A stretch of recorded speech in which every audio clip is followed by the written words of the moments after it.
no es como hacíamos antes. No es como antes, que nada más era esto y ya. Ya, no cualquiera se puede operar. O sea, no va a venir un paciente con una obesidad mórbida. Me asusta esto, pero sí como me genera un poco de contraste con visual.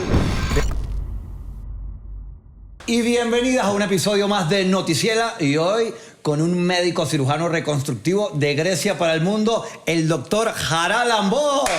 Bien. Bienvenido, doctor. Muchas gracias por estar aquí en este podcast. De verdad que yo sé que le vamos a sacar muchísimo provecho a esta conversación. Bueno, me dio mucha risa que cuando estaba conversando contigo en el trascámara, que me dijiste que a ti nunca te saludaban si lo primero que te pedían era precio. Sí, vale. ¿Cómo es eso, doctor? Es muy común, sobre todo en las redes sociales, que sencillamente ni siquiera buenos días, hola, me llamo tal, me gustaría saber cuál es el presupuesto para determinada cirugía, sino nada más precio. Precio. Precio, como si fueran a comprar un carro. Entonces yo digo, bueno, pues no estás comprando una licuadora, sencillamente tengo que verte, tengo que evaluarte, tengo que ver cuáles son tus necesidades, y dependiendo de eso y dónde te voy a operar, cuántas horas de cirugía van a hacer, te puedo dar un presupuesto. ¿Cuál es tu especialidad? ¿Qué es lo que más realizas en cuanto a cirugía? Porque imagino que es súper amplio, ¿no? Cirugía plástica y reconstructiva es un universo muy amplio. Okay. Realmente yo me dedico más a lo que es contorno corporal y rinoplastia. O sea, facial y contorno corporal. Pero cirugía plástica tiene un abanico muy grande de posibilidades. Cuando hablamos de contornos, hablamos de...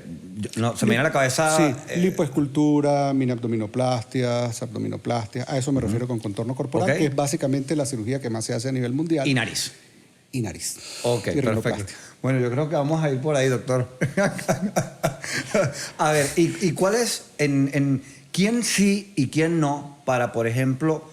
hablando, yo voy a hablar en criollo para que mi gente me pueda entender, pero hablando de la grasa del abdomen, de la barriga, de las llantas, que es lo que normalmente suele más irse en las redes sociales, ¿quién sí y quién no para candidato? Hay que tomar, para ser candidato ideal, pues tenemos que tomar ciertos valores, como son el peso y la estatura. De eso vamos a sacar el índice de masa corporal. Entonces yo me manejo por índice de masa corporal.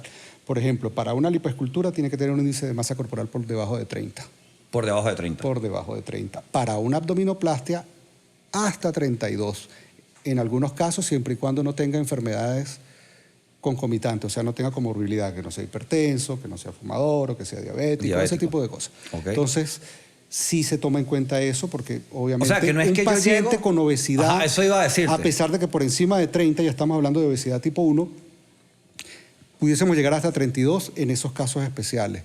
Pero no cualquiera se puede operar. O sea, no va a venir un paciente con una obesidad mórbida que tiene un índice de masa corporal por encima de 40 a querer hacerse una lipoescultura. No es candidato, es una locura total. ¿Y por qué sería una locura? Porque esto es muy importante, porque de repente yo veo mucho en redes que, no, yo tengo obesidad, yo voy a solucionar eso con una lipo. Un paciente con una obesidad mórbida obviamente tiene un problema metabólico, y la lipoescultura no le va a resolver el problema. Claro, no va a resolver la patología. Ni va a resolver el problema, ni vamos a tener los resultados deseados. Entonces, o sea, doctor, que nosotros cuando hablamos de esto, hablamos de que literalmente esto es como para dar detalle. O sea, no es para solucionarte la vida, no es para quitarte la panza. Sí te soluciona la vida, realmente sí te la soluciona, te permite casarte, te permite divorciarte. Han pasado muchas cosas así, ¿no? Consigues pareja nueva, pero realmente sí son detalles, porque la idea cuando hacemos contorno corporal es moldear. Si no es cambiar un cuerpo. Sí, no. Sí puede cambiar. Sí la podemos cambiar. Pero no es que vas a pasar de estar gordita a ser flaca con una cirugía. No, aunque hoy en día sí tenemos tecnología para, digamos que, disminuir esa brecha que estás hablando, ¿no? De algo muy extremo o de un paciente con una obesidad tipo 1, pero vuelvo, insisto, 30 de índice de masa corporal, y pasarlo, ya no, en el post yo no mido el índice de masa corporal, porque lo que mido son los resultados, pero sí podemos ver cambios extremos en algunos pacientes. Pero depende de la constitución genética, o sea, digamos que de la genética del paciente, depende de la alimentación y del postoperatorio. ¿Para ti qué es lo más gratificante como médico una vez que haces una operación? Mira, depende, porque hay veces que yo estoy muy contento, muy contento con el resultado, y el paciente no está. Bueno, es que la belleza es subjetiva. Es subjetivo. Hay veces que el paciente está muy contento y yo no estoy tan contento. Entonces, pero sí es gratificante. Ese caso es mejor. Sí, pero es gratificante, sobre todo intraoperatoriamente, cuando yo termino la cirugía y yo digo, oye, me quedó bien. Me quedó bien. Esa realización, ¿no? Y esa felicidad que da de que hiciste bien lo tuyo. Claro, y después en el postoperatorio ya tardío, cuando vienen 6 meses, un año después, y tú ves los resultados y dices, oye, qué bueno. Doc, rápidamente, ¿cuáles son las tendencias que hay ahora? Porque, a ver, yo tengo en mi cabeza solamente el lipo, ¿no? Eso es lo único que yo conozco. Mucho. Bueno, en contorno corporal básicamente te lo puedo dividir. Tenemos lipoescultura, que es nada más, digamos que es el contorno corporal sin quitar nada de piel. ¿Ok? Tenemos mini abdominoplastia, cuando quitamos piel por debajo del ombligo, para que me entiendan. Okay. Y abdominoplastia completa cuando quitamos piel inclusive por encima del ombligo. Okay. Y tenemos que hacer otras cosas ahí dentro de la cirugía. Pero las tendencias hoy en día han cambiado, como te había explicado anteriormente. Hace más o menos 20 años se hacía lipo muy suave. Nosotros en el tejido graso pues tenemos como 2 planos, superficial y profundo, y se hacía nada más profundo. Entonces eran unos resultados muy naturales, muy sencillos, pero no se realzaba ningún tipo digamos que de anatomía del paciente. Posteriormente salieron nuevos estudios, salieron nuevas publicaciones, se ideó la lipoescultura de alta definición, que ahí sí trabajamos el plano profundo y el plano superficial y creábamos ciertas irregularidades controladas para realzar la musculatura. ¿Qué pasaba con eso? Que si el paciente, no en todos los pacientes, si eso no se hace bien, y si el paciente aumentaba de peso, pues se veía muy falso. Okay. Realmente se veía falso. Y el otro problema es que cuando tú lo haces muy superficial, haces una lipo muy superficial, puedes crear complicaciones, puedes crear bastantes irregularidades o puedes crear... ¿La fibrosis por qué sale? La fibrosis, bueno, es una combinación de lipoescultura superficial, digamos que un postoperatorio no adecuado y formación de colágeno tipo 3 en el organismo, que eso es normal que se produce posterior a este tipo de cirugías y que básicamente no es de muy buena calidad y eso produce fibrosis. Sí, que la fibrosis, como para que ellos no entiendan, sí, es como que la piel se ve como arrugada. Y vuelvo, insisto, mientras más superficial hagas, más fibrosis puedes crear, más daño vas a crear. Y yo soy muy crítico, definitivamente. Yo estaba pensando el otro día, definitivamente lo estábamos haciendo mal. Estábamos haciendo mal la cirugía antes.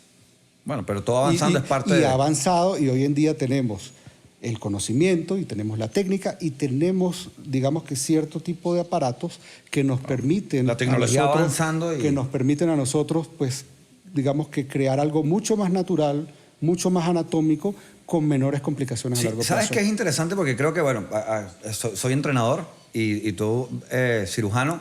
Entonces, para mí, sinceramente, a veces sí es como un poco, no impactante porque no me asusta esto, pero sí como me genera un poco de contraste con visual ver a veces de repente a alguien con una marcación demasiado prominente en el abdomen, pero entonces en todo lo demás... Eso es muy importante. Entonces yo digo, pero es que ¿por qué no entiendo esto? Primero, ¿qué opinas tú como médico? Claro, porque siempre le digo a los pacientes, la cirugía de contorno corporal tiene que ser completa. Yo no te puedo hacer, o sea, no es normal que un paciente, como tú dices, digamos que sea un paciente delgado o un paciente con cierto grado de grasa corporal y que tenga el abdomen marcado, pero los brazos flácidos o las piernas delgadas. No es normal, porque si nos ponemos a hacer ejercicio, yo te aseguro que primero vamos a sacar pectorales, vamos a sacar hombros, vamos a sacar bíceps, tríceps, y lo último que vamos a sacar, vamos a definir son los rectos abdominales. Vamos a definir los cuadritos. Entonces, en la cirugía tenemos que hacer lo mismo. Tenemos que empezar por los grandes grupos musculares. Estoy hablando, por ejemplo, en el caso de hombres, pectorales, deltoides, dorsal ancho, trapecio, donde lipoinyectamos. Y obviamente vamos a hacer también los rectos abdominales, los cuadritos. Pero tenemos que hacer todos esos grupos musculares porque si no, no va a quedar bien, no se va a ver falso. Entonces ya cuando hablamos de una lipo o una abdominoplastía, no es como hacíamos antes. No es como antes que nada más era esto y ya. De hecho, anteriormente la abdominoplastia era quitar piel y ya, no se hacía lipo, estaba prohibido entre comillas, ¿no? Posteriormente salieron otros trabajos, entonces se empezó a combinar lipoescultura con abdominoplastia. Y hoy en día yo no consigo hacer una abdominoplastia sin hacer lipoescultura. No, pero esto me parece muy interesante porque es lo que yo le digo, doctor. O sea, yo de verdad, yo he visto personas que tienen unos cuadritos marcados, pero tú revisas y hay una flacidez a nivel de brazos, de espalda, o incluso se ven como las tortugas ninja. Ajá. Entonces yo digo, esto para mí no es bonito. No, para nada. Para mí esto no es agradable. O sea, yo agradable. No me atrevería a quitarme la camisa. Bueno, no se trata de mí, se trata de las personas, claro. pero para mí no es simétrico como entrenador, como estético, no me parece. Tiene que ser todo el cuerpo. Entonces yo les echo broma, le digo, de la nuca para abajo. De la nuca para abajo te va a hacer todo. Y eso va a incluir los brazos, va a incluir las piernas, a veces las rodillas, las pantorrillas, incluye todo. Bueno, aquí yo estoy aprendiendo muchísimo porque yo de verdad también era de los que pensaba que cuando hablábamos de lipo era abdomen. De lipo era abdomen. Sí, no. Y aquí estoy aprendiendo, sí. aquí estoy aprendiendo que no es abdomen, sino que bueno, es brazo, incluso hasta pierna. Sí, se hace todo. Hoy en día han salido muchos estudios de lipoinyección de los femorales, de pantorrillas sí tiene mucho más tiempo. Cuádriceps, isquiotibiales, todo el tema gastrocnemios. El longísimos atrás en la región lumbar, trapecio, dorsal ancho, como te digo, deltoides. Que son yo creo que voy a ir a hacer un retoque por allá. No, te tengo que poner a comer. Pizza, hamburguesa, pasta. Pero hablemos de eso, porque de repente también yo tengo amigos que también hablábamos en el Trascámara, que de repente son personas que ya tienen un porcentaje de grasa bajo, no sé, de repente tienen que aumentar de peso. Tal vez me corriges, pero en mujeres, porque el nombre cambia un poco, yo trabajo más con mujeres, Doc. Entonces, en mujeres, el porcentaje de grasa para que una persona se pueda marcar, para que se puedan aparecer por ahí los cuadritos, es un promedio, pero de 12 a 18% más o menos de grasa para que la persona pueda verse, ¿no? Pero hay gente que está en 15, en 12, y aún así difícil. Está plano, no se ve definido. Entonces, en ese caso que tienen un porcentaje de grasa bajo, pero no está, se puede realizar un trabajo.